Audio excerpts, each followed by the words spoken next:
Muy buenas tardes a todos. Bienvenidos al programa de conferencias públicas de la Asociación Espírita Senderos de la Esperanza de los sábados a las 4 de la tarde. La conferencia de hoy se titula Jesús, hombre incomparable. El expositor de hoy es internacional desde Brasil. Tenemos a don José Eurípides García. Una fraternal bienvenida, un fraternal saludo a don José García con inmensa alegría de verlo y escucharlo, porque en los años 90 el señor García participó y colaboró activamente en todas las actividades de este Centro Espírita Senderos de la Esperanza. Don José García estuvo en el año 1990 a 1993 y tuvimos el honor y la inmensa alegría de compartir con él sus conferencias, su agradable forma de ser y de su bella familia. El señor José García es conferencista espírita en más de 10 países en Latinoamérica, fue colaborador de la Federación Espiritista de Uruguay y del Centro Espírita Redención en este país. Actualmente es el director del Instituto Espírita Eurípides Barçanulfo en la ciudad de Igarapava, Brasil. Es fundador y responsable por el LAR Escola Alvorada Nova, que acoge, educa y alimenta a más de 300 niños. Allí se brinda educación infantil desde los 6 a los 12 años. Se hace educación no espírita, pero sí con todos los argumentos de la doctrina espírita. Hay escuela para padres de familia, aulas de informática, de inglés, de artes, se atienden maternas, hay biblioteca, lavandería, salas de lectura, entre muchas otras. Ustedes pueden consultar la obra en LAR Escola Alvorada Nova. Por muchos años, el señor García colaboró en el Anuario Espírita, escribiendo diferentes artículos, y es benefactor de los movimientos espíritas de Uruguay y Colombia. Bienvenido, don José García. En este momento vamos a escuchar a Isabela, que es del Grupo Infantojuvenil de Senderos de la Esperanza, que nos tiene un bonito mensaje para el día de hoy. Dale, Isabela. Buenas tardes, mi nombre es Isabela Lara y hoy les voy a traer este mensaje del libro de Jesús y la actualidad de Evaldo Pereira Franco. Esa tristeza que te domina amargando tus horas es una grave enfermedad que debes combatir a partir de ahora. Ninguna complacencia para con ella, ningún justificativo engañoso para aceptarla. Los argumentos de infelicidad y de insatisfacción no son más que sofismas y mecanismos de evasión de la realidad. Todos tienen problemas, con un inmenso universo de presentaciones. Su ausencia generaría, por lo tanto, una falta de motivación para la lucha para el progreso. Esa nostalgia deprimente que te aliena y te consume es una adversaria cruel.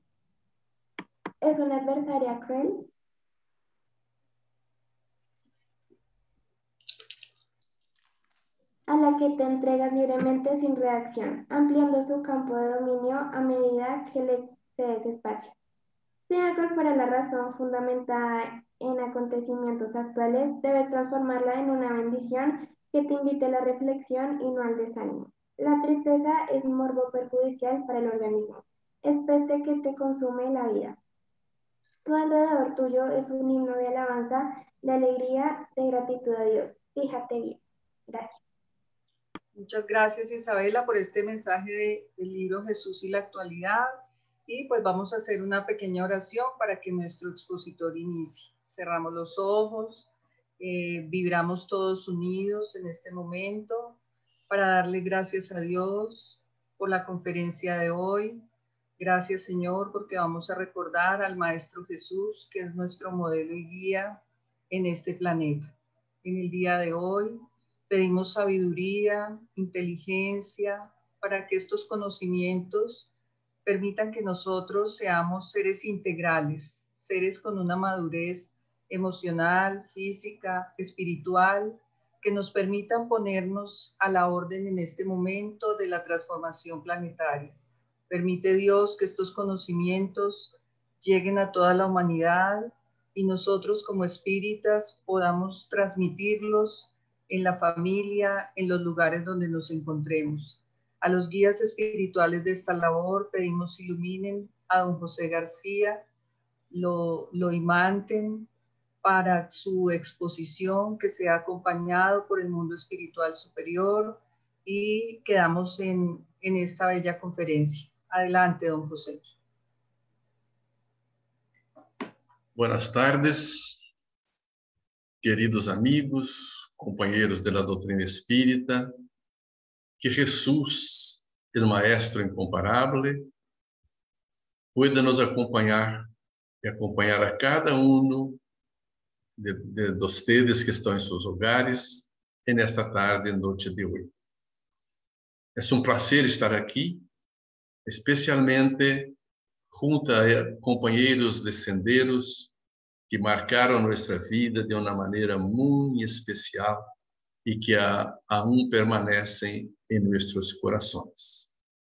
Vamos falar de Jesus, que era um nome incomparável.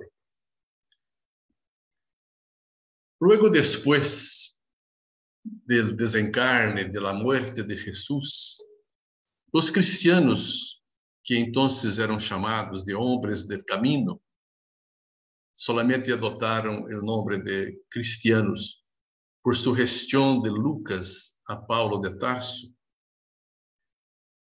Eles discutiam muito quem efetivamente era Jesus, fazer os milagros que ele realizou, a tarefa da forma com que isso, as ensinanças que deixou, não poderia ser um nome comum.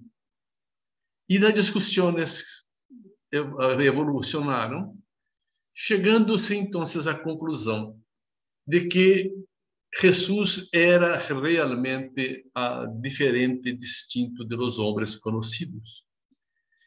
E na época encargaram a Saint Anton de fazer uma pesquisa, um estudo, e chegar à conclusão de quem efetivamente era Jesus. E Saint Anton, depois de seus estudos, concluiu que Jesus era mais que um nome, Jesus era Deus.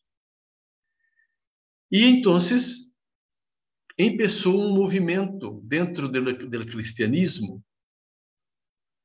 levando a esta conclusão que Jesus era Deus.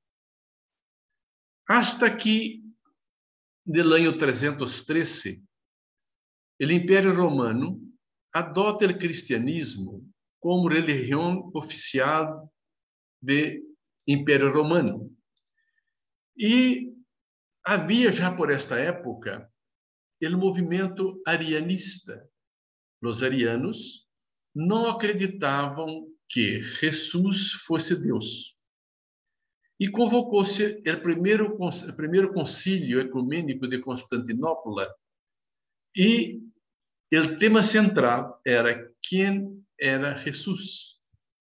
E chegou-se à conclusão no concílio que Jesus era efetivamente Deus. E então chegaram das pessoas participantes daquele concílio à conclusão da Santíssima Trinidade. Deus, Hijo e Espírito Santo. A Santíssima Trinidade, mais allá das conclusões teológicas propriamente ditas, buscava a manter os pagãos, as pessoas que eram paganas, que eram habituadas com vários deuses, a que também tivera mais de um Deus. E copiando as ideias da Índia, onde Brahma, Vishnu e Shiva formavam uma Trinidade. Em Egito, onde Osíris, Ísis e Horus formavam outra Trinidade, para agradar às pessoas que vinham do paganismo, criou-se então também a Santíssima Trinidade, que vai muito mais allá do conceito de Jesus Deus. E neste momento, nesta época da história, os arianos ganhavam muito espaço e começavam a ameaçar uma cisão, uma separação no movimento cristiano, que seria, num cristianismo nascente, seria realmente um hecho que iba a dificultar muito sua fijação e o próprio progresso. Então, começaram as primeiras guerras cristianas entre os próprios cristianos, entre os arianos cristianos, que não adotavam a Trinidade, e os católicos que adotavam a Santíssima Trinidade. Pero, ao definir que Jesus era Deus, a Igreja se olvidou que o próprio Jesus, por mais de uma vez, declarou que não era Deus. Então, encontramos em los evangelhos inúmeros passagens onde Jesus diga, habla de mi Padre, eu vou a mi Padre, foi mi Padre que me enviou, é mi Padre que está em los cielos, sempre havendo nas próprias palavras de Jesus uma distinção entre Deus Padre e ele, que se colocava em la função de um Hijo de Deus, como somos todos nós.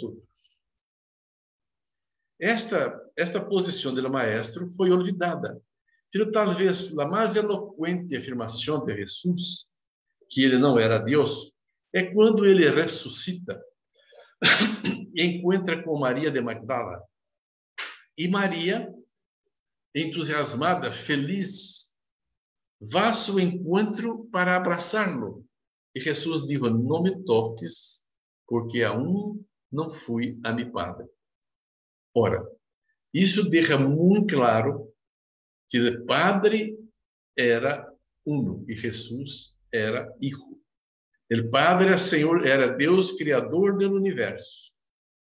E Jesus, seu Hijo, em uma tarefa aqui em la Terra.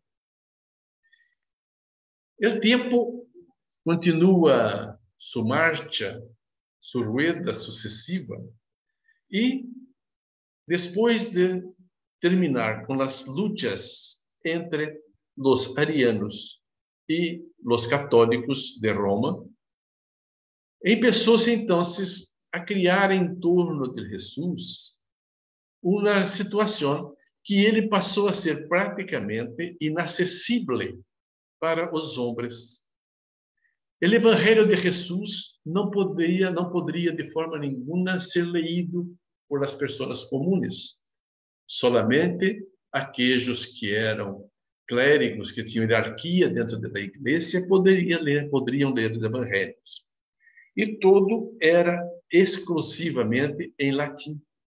A língua latina, que não era conhecida por quase nadie, solamente os romanos la entendiam, o resto do mundo não, tinham que curvar-se ante a exigência que a missa, das prédicas de los curas, todas eram hechas em latim.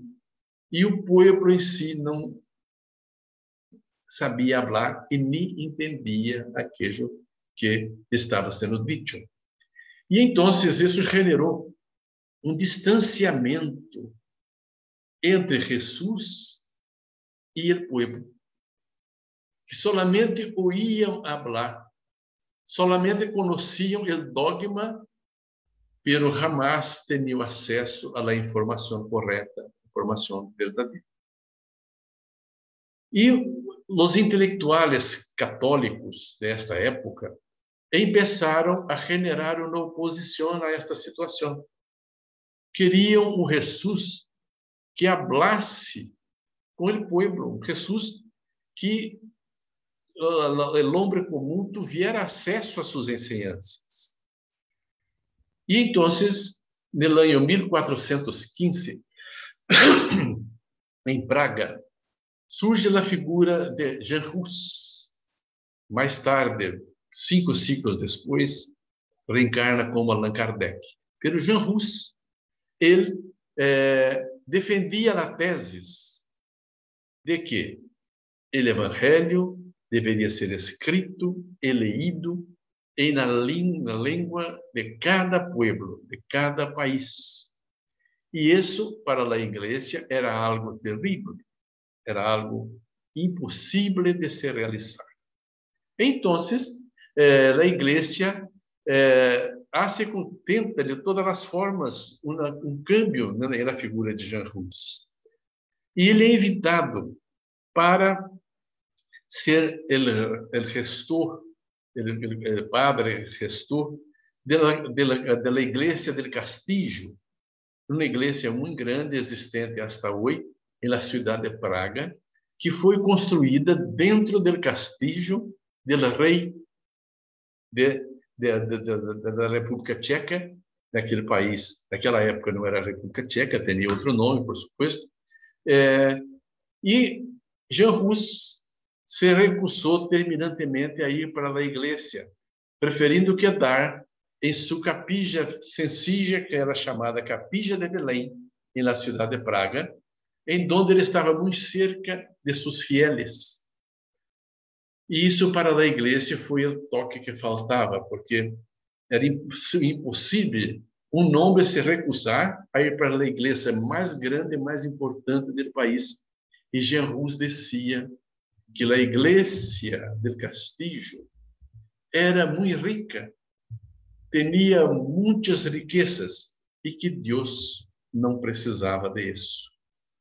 Era uma afronta que a igreja recebia. Então, ele foi excomungado. E o clima político daquela época, a excomunhão era terrível. Os próprios reis temiam a excomunhão, porque ser excomungado era o mesmo que estar condenado ao inferno.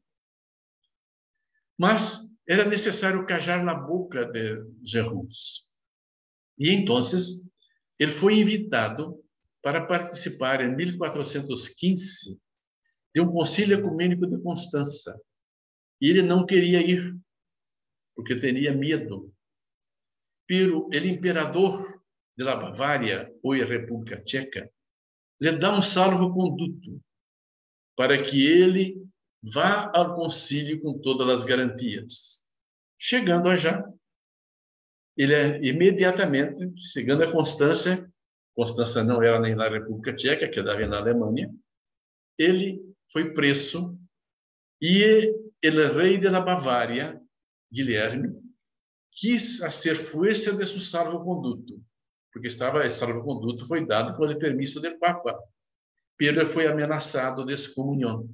Então, ele recuou e deixou Jean Hus sem nenhuma proteção. E ele foi queimado vivo, foi levado à hogueira, como no herege, na heresia de querer que o evangelho fuera publicado em idioma de cada pueblo. E então desencarna queimado na hogueira. Pero, antes de morrer, Jean Hus pronuncia, porque Hus em tcheco significava pato. E ele dizia: hoje estás queimando o pato, pero dia vendrá que este pato se transformará em um cisne alado, em donde suas chamas das hogueiras não poderão alcançá-lo. E desencarna, deixando este mensagem. Pero a figura de Jean Hus era tão querida que generou uma revolução armada contra a igreja. E comenta-se que naquela época, na luta pela falta de conformidade de seus seguidores com a postura da igreja, morreram mais de 20.000 pessoas. A evolução do mundo, a evolução espiritual é uma sequência grande. Exatamente 100 anos depois, 1515, em Alemanha, Lutero tem contato com o Evangelho de Jesus e queda deslumbrado, queda emocionado com as ensinanças que ele logra captar dos Evangelhos. E enquanto está nesta fase de emoção, de deslumbramento com as ensinanças do Evangelho, a Alemanha recebe as instruções de para começar a cobrar para de aquelas pessoas que haviam cometido crime, a cobrar as indulgências. A igreja estava com seus cofres debilitados por as guerras constantes que se envolvia, as cruzadas e muito mais, e necessitava de dinheiro. Então, resolveu dar indulgências para todos os criminosos, e essas indulgências teriam valor de acordo com a gravidade do crime cometido. Lutero não aceitou para esta condição e se protestou contra o Papa, contra Roma, contra a Igreja. Ele, que também era da Igreja, ele também fazia parte do grupo, era um católico fervoroso, fazia suas pregações, e ele, então, se revolta e vem a revolução da reforma, a revolução intelectual que generou a reforma. E a reforma foi intensa. Por esta época, o mundo já tinha a imprenta. Gutenberg já havia criado a imprenta. E Lutero, contrariando todas as orientações da Igreja, realiza o sonho de Jean Hus e imprime em alemão a primeira edição da Bíblia, que não era em latim. Por este motivo, Lutero foi excomungado, mas os príncipes alemães lhe deram toda a cobertura, não permitiram que ele fosse também executado, porque ele não saía do território alemão e allí teria a proteção dos príncipes alemães. E a reforma se expandiu como um rastro de pólvora. Vários países adotaram a reforma de acordo com sua ótica e com sua visão. E várias igrejas foram criadas à margem da reforma de Lutero, como a forma de protesto. E saíram as muitas igrejas evangélicas que nós hoje encontramos por el mundo. Lutero tinha uma missão grandiosa, missão imensa. E sua missão era tão grande que a igreja não logrou por final a sua vida na terra. Ele viveu hasta que desencarnasse de forma natural. Ora, esses sentimentos de que a igreja deveria cambiar-se venia de muito lejos e continuavam evolucionando. Ao longo do tempo, passando no período crucial da reforma, as guerras entre protestantes e católicos foram intensas. O dia de São Bartolomeu, a noite de São Bartolomeu em Paris, se mataram dezenas de milhares de pessoas protestantes que estavam em Paris para a cerimônia de bodas que eles se encontravam, uma demonstração da força de todas essas guerras, dessas guerras consideradas santas. Não há guerras santas. E chegamos, então, a 1830. E no ano 1830, em França, 3 seguidores de Roma, 3 padres que eram clérigos em Paris, fundaram um periódico que chamava L'Avenir. L'Avenir era o mesmo que El Porvenir em espanhol. E El Porvenir, ou seja, L'Avenir, tinha como seus escritores, seus articulistas, homens de notável sabedoria.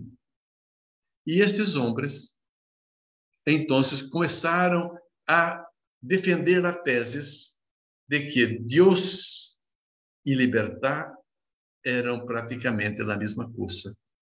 Que Deus não escraviza a nadie e que a igreja deveria dar liberdade à expressão das pessoas. A igreja estava muito atrasada em sua forma de atuar e eles, então, começaram a ser esta oposição com seu periódico que escreviam para este periódico. Eles resolveram, então, hacer uma visita ao Papa e foram hasta Roma e foram recebidos pelo Papa. E quando volveram a Paris, havia uma ordem para a censura francesa de proibir a edição de L'Avenir. Lacordaire, Lamennais e Montalembert eram os três homens que haviam se dedicado a esse trabalho. Foram banidos da igreja. Lacordaire era o orador oficial da Catedral de Notre Dame. Ele é que organizava todas as pregações, todas as prédicas da catedral eram hechas por ele.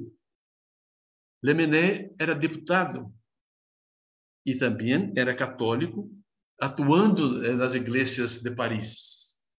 E a mesma coisa acontecia com Montalembert, que os três, então, foram banidos da igreja. E se por aquela época não havia espaços para as hogueiras, nos envolveram em la hogueira moral. E todos eles, banidos da igreja, viveram uma vida de grandes dificuldades, de uma ofensa moral muito grande, que hizo com que eles se debilitassem também em sua jornada espiritual. Desencarna Lacordaire em 1854, Lamennais em 1861. Pero estes mesmos pensadores, lúcidos, desencarnados, já começam a atuar e colaboram em la edição de la codificação kardeciana.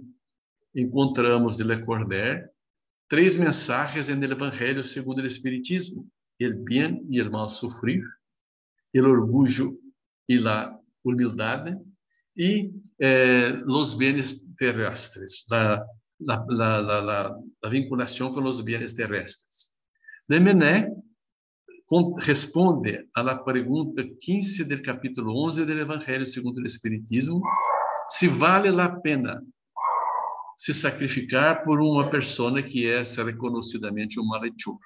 Então, esses espíritos lúcidos que estavam colaborando e queriam uma igreja melhor, desencarnados, prontamente vão trabalhar na codificação da doutrina espírita em colaboração com Allan Kardec. É muito interessante esta parte da história. Pero, 30 anos depois, no ano 1862, nós falávamos que L'Avenir havia começado sua circulação em 1830. Em 1862, reunido o Collège de France, onde se reunia toda a intelectualidade francesa para a discussão dos temas filosóficos e literários, Ernesto Renan se levanta, se põe parado para fazer um discurso. É que ele queria agir frente àqueles assistentes da alta intelectualidade francesa, a ser a publicidade de seu novo livro, que já estava prestes a sair, ser editado, e cuja alguma coisa já era conhecida da imprenta. E, então, este livro de Renan havia sido escrito em circunstâncias muito especiais. Renan, durante toda a sua vida, durante toda a sua jornada, era materialista, extremista, e escrevia muitas vezes fazendo broma com Jesus e com a igreja. Não creia em Deus, em nada que se parecesse com isso. Era um homem positivista. Pero Renan tinha uma irmã. A irmã de Renan se queda enferma e, por recomendação médica, ela vai viver no Líbano, que então era uma possessão francesa. E, vivendo no Líbano, ela tem contato com os evangelhos de Jesus em seu original. E ela queda deslumbrada com o evangelho de Jesus. Então, escreve a Renan, dizendo a ele que Renan, mi hermano, tú criticas a Jesús sin conocerlo.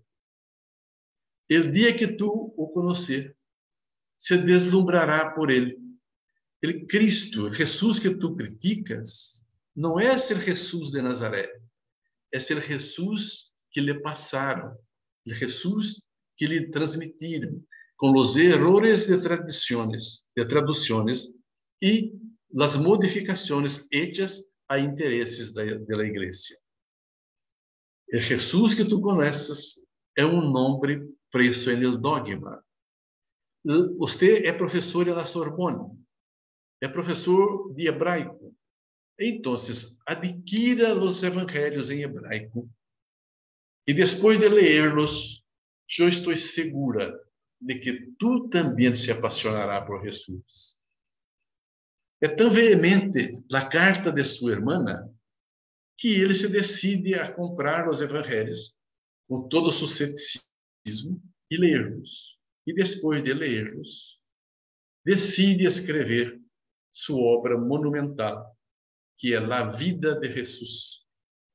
A Vida de Jesus é um livro hecho em 3 volumes. E então, neste dia, no Collège de France, Renan se põe parado e disse, para começar seu discurso e chamar a atenção, ele criou uma frase de impacto. E disse, Jesus era um nome incomparável. 5 palavras, perfeitamente preparadas, ensaiadas para aquele momento. Jesus era um homem incomparável. Não lhe permitiram terminar o discurso. A confusão que se formou foi intensa, muito grande. Era uma forma terrível de dizer que Jesus era um homem. Jesus era um Deus. A igreja não aceitava de forma nenhuma outra conotação. Isso já estava decidido nos concílios que nós outros falamos aqui. E então, Renan perdeu sua cátedra em la Academia Francesa de Letras. Perdeu também sua cátedra em la Sorbonne, onde era professor, que ele logra recuperar 8 anos depois, volta a la Sorbonne.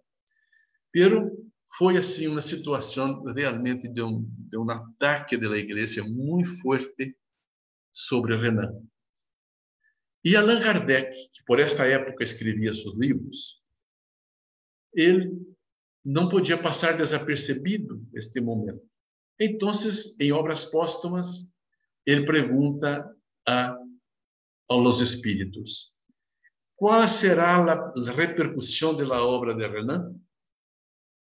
Então, os espíritos respondem: será muito grande. Vai fazer cair o edifício que cobija a igreja há 18 séculos. Pero não é um livro irreprochável. É escrito por um homem que tem uma visão estreita, porque é um homem encarnado, e tem seus errores. Pero a igreja vai ter um choque muito grande com esta obra. E realmente assim aconteceu. Porque todos aqueles que questionavam a postura da igreja, eles começaram a comprar a obra de Renan. A semelhança do que aconteceu com a doutrina espírita. Quando os livros de Kardec foram queimados em praça pública em Barcelona, no Alto de Fé de Barcelona, o mesmo aconteceu com Renan. Os livros não foram queimados, porque em França não se permitia esse tipo de coisa. Pero chamou tanto a atenção. As obras de Kardec queimadas em Barcelona tiveram que ser editadas e reeditadas inúmeras vezes, porque todos queriam saber o que conteniam aqueles livros. O mesmo aconteceu com Renan perseguido.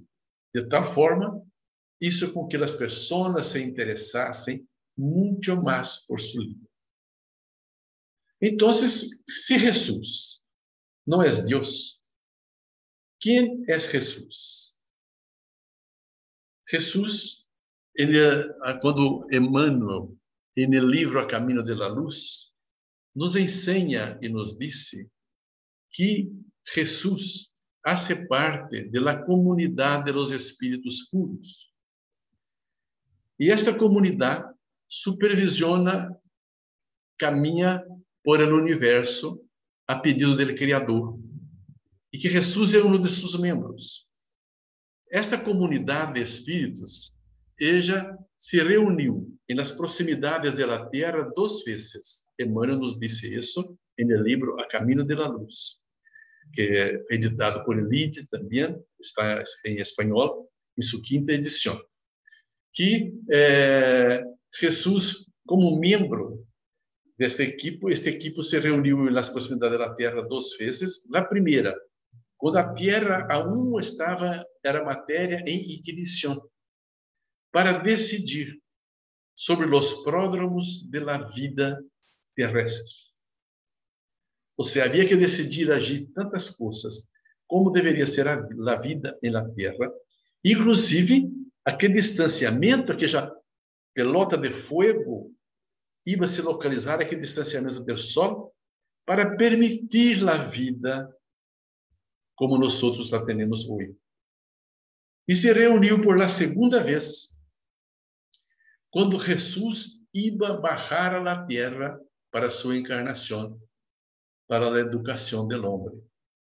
Então, nós outros hoje podemos evaluar a importância da encarnação de Jesus, para que esta comunidade venga à Terra, se reunir para decidir os destinos do planeta e sobre a encarnação de Jesus na Terra, é que esta reencarnação devia ser efetivamente muito importante para todos nós outros.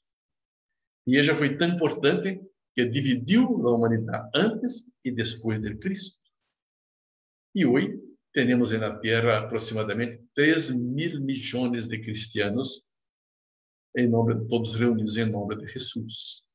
Pero Kardec nos disse ainda que Jesus era mais que um profeta, era o Messias divino. Isso está em Gênesis, quando Kardec comenta sobre isso. Não compete a esta obra descrever sobre quem era Jesus, pero por sua tarefa, por sua missão, temos que chegar à conclusão que essa é uma tarefa, essa é uma missão dada solamente espíritos de primeira grandeza, espíritos muito evolucionados. E nós outros sabemos hoje que Jesus é o governador da terra, responsável por todos nós outros, encarnados e desencarnados, que aqui vivimos, que aqui realizamos o processo de nossa evolução espiritual. Segundo André Luiz, a população total da Terra é variável de 20 a 25 mil milhões de espíritos, entre encarnados e desencarnados. Hoje temos 7 milhões encarnados e o restante está fora da matéria. Pero Jesus é o governador. Quando Jesus na casa de Simão Pedro cura o paralítico, aquele hecho do Evangelho, que o paralítico baja por el techo da casa de Simão Pedro, ao centro da casa, pois não havia como entrar por las puertas, e Jesus pergunta: Natanael ben Elias, tu crees que eu te pueda curar? E Natanael, como sabe meu nome? Nunca conheci este homem. E Jesus lhe diz: Natanael, eu sou o bom pastor e conosco nominalmente a todas mis ovelhas. Esta é uma afirmação concreta, hecha pelo próprio Cristo, que Ele é o pastor, ou seja, pastoreia todos nós outros, suas ovelhas, e nos conhece a cada um de nós outros. nominalmente.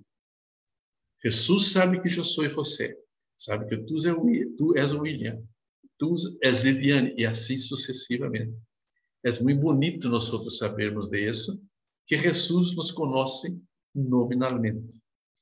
Pero, se Jesus tem toda esta característica, esse homem incomparável, no decir de Ernesto Renan, que homem era este? Que mirada tinha este homem capaz de simplesmente entrar por la aduana, passar onde estava Mateus escrevendo seus livros, suas anotações sobre a coleta de impostos, e disse: siga-me. Nenhuma palavra mais. Levi, mais tarde o evangelista Mateus, abandona seus livros e sigue a Jesus. Salindo de la aduana, passa por la praia e allí há dois homens remendando suas redes, Andrés e Pedro. Ele mira e diz: sigam-me, que eu los harei pescadores de homens. E os dois abandonam suas redes, sem nenhuma contestação, e vá seguindo a Jesus. Que homem é este, capaz de ser tão envolvente com as pessoas, que sua voz, sua mirada, solamente por essa forma de seu magnetismo pessoal, das pessoas quedam deslumbradas e lo seguem.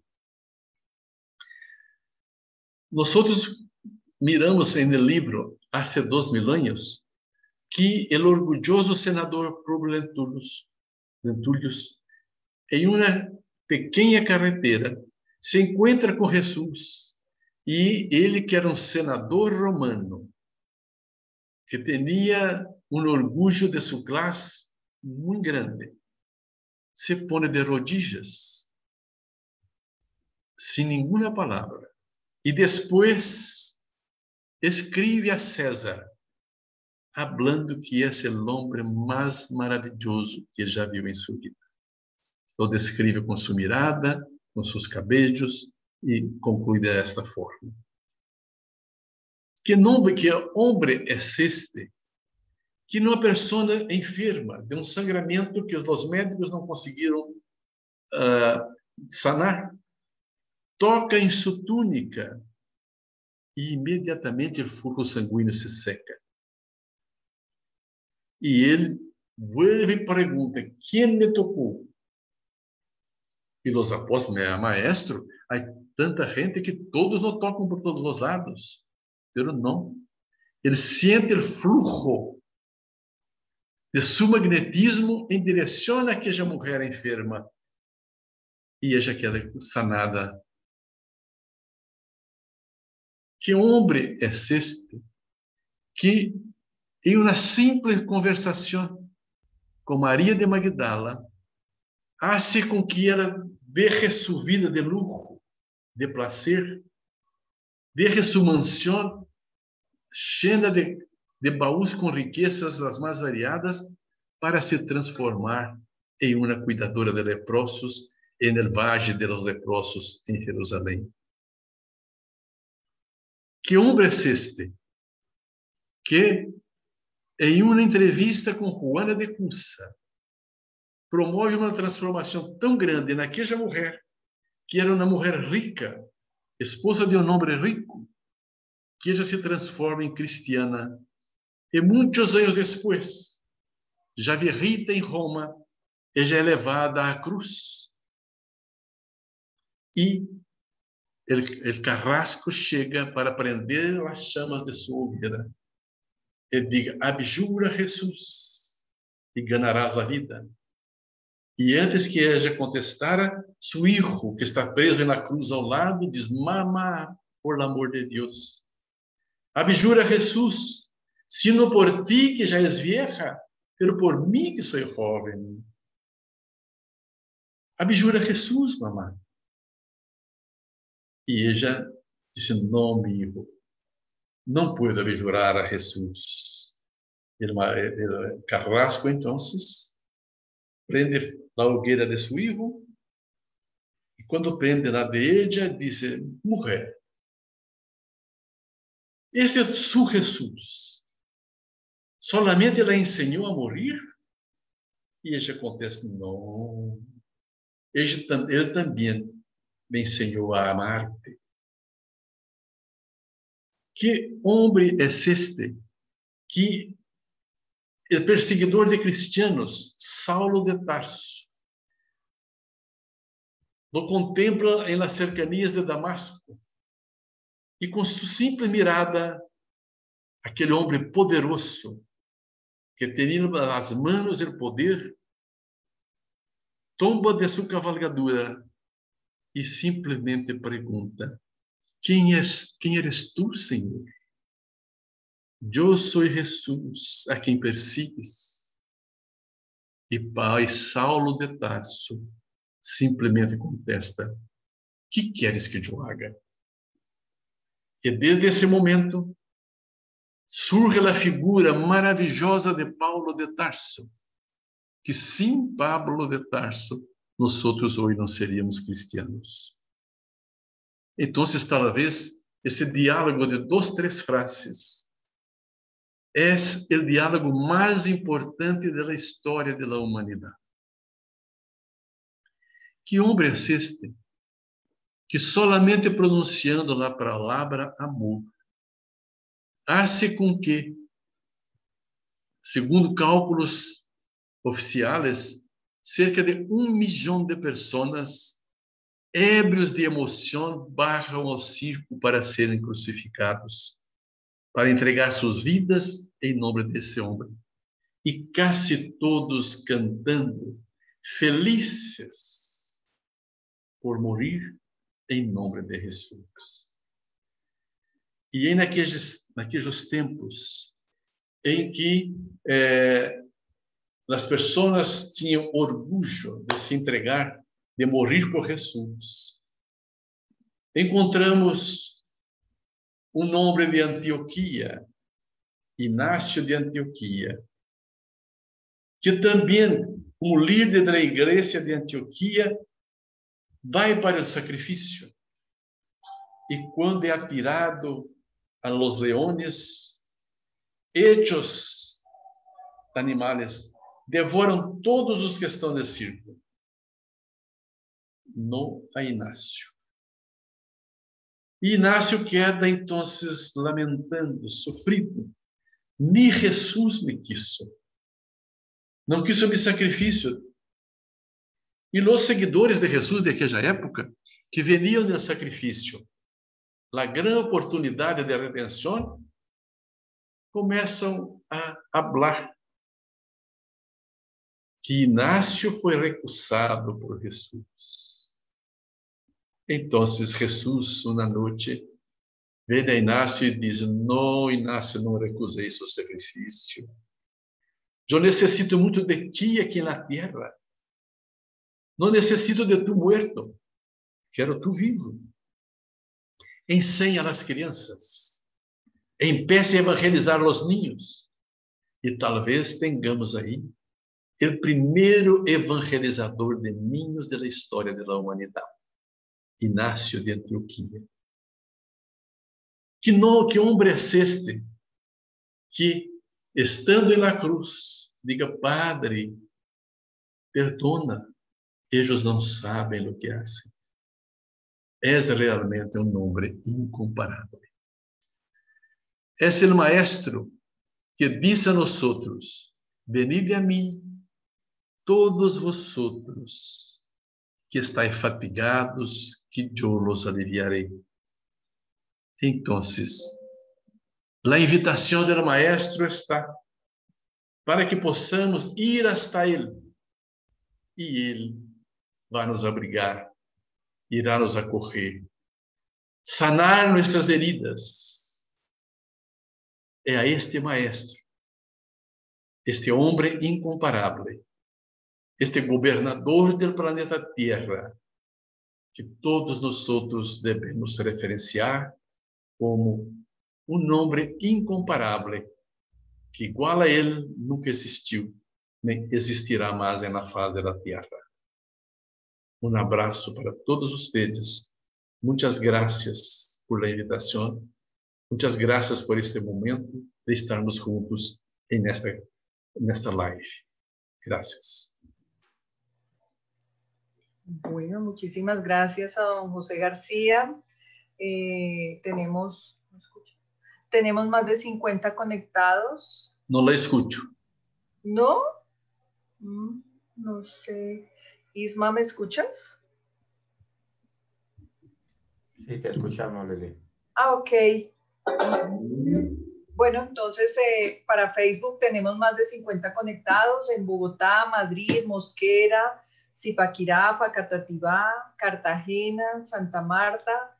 Esto en Colombia, y tenemos conectados también en Nueva York, Estados Unidos, Guayaquil, Ecuador, Punta del Este, Uruguay, Chile, Arequipa, Lima, Perú, Venezuela y Guatemala.